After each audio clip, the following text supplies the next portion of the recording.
Kangaroo සිංහ සටන ආරම්භයට හෝරා කිහිපයක් ඉතිරිව තිබීදී තරගය පිළිබඳව උණුසුම් පුවත් රැසක් වාර්තා වනවා. ශ්‍රී ලංකා කණ්ඩායම දුෂාන් හේමන්ත වෙනුවට චරිත් අසලංක ක්‍රීඩා කිරීමට නියමිත බව අභ්‍යන්තර ක්‍රිකට් ආරංචි මාර්ග වාර්තා කරනවා. එමෙන්ම කමිල් මිශාර වෙනුවට කුසල් ජනිත් පෙරේරා ක්‍රීඩා කිරීමට නියමිත බවද වාර්තා වනවා. එමෙන්ම ඕස්ට්‍රේලියා නීත්‍ය නායක මිචල් මාෂ් ආබාධය නොවීම හේතුවෙන් මේ තරගයට ක්‍රීඩා නොකරන බව වාර්තා වනවා.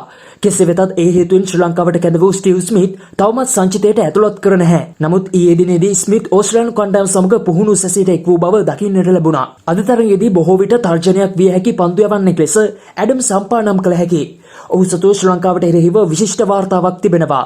ඔහු ශ්‍රී ලංකා කණ්ඩායම සමග ඉනිම් 12කදී කඩලු 21ක් ලබාගෙන තිබෙන අතර ඔහුට එරෙහිව ලකුණු ලබා ගැනීමේ වේගය හෙවත් ඉකොනොමි 5.68ක් වැනි T20 පිටියේ ඉතාමත් හොඳ අගය කරඳවාගෙන තිබීම කැපී පෙනෙනවා. මේ අතර තරගාවලියේ දේශීය විකාශන අයිතිය සුප්‍රීම් නාලිකාව හිමි කරගෙන ඇති අතර ඩයලොග් පාරිභෝගිකයින් හට ස්ටාර් ස්පෝර්ට්ස් channel අංක 68 සහ 120 නාලිකා මගින් හා 62 පපරේ නාලිකාව මගින් නැරඹීමට හැකි. පපරේ නාලිකාව මගින් සිංහල නිවේදනයක් ආරම්භ කර තිබීම විශේෂත්වයක්. Pure TV නාලිකාංක 315 316 40 සහ 41 මගින් සජීවීව තරගාවලිය නැරඹීමට හැකි. එමින් තරගාවලියේ ස්මාර්ට් චෞංගම දුරකථනයෙන් නැරඹීමේ අවකාශය ඩයලොග් ප්ලේ ඇප් එක හරහා මෙන්මද පපරේ වෙබ් අඩවිය මගින්ද හිමි කර දී තිබෙනවා. අද තරගය පිළිබඳව ඔබේ අදහසත් අපට කමෙන්ට් කරන්න. දිනෙන් දින උණුසුම් වන ක්‍රිකට් ලෝකයේ උණුසුම් තොරතුරු ඉක්මනින් නිවැරදිව දැන ගැනීමට ස්පෝර්ට්ස් කවුන්ටර් සබ්ස්ක්‍රයිබ් කරලා බෙල් අයිකන් එක ක්ලික් කරලා තියාගන්න.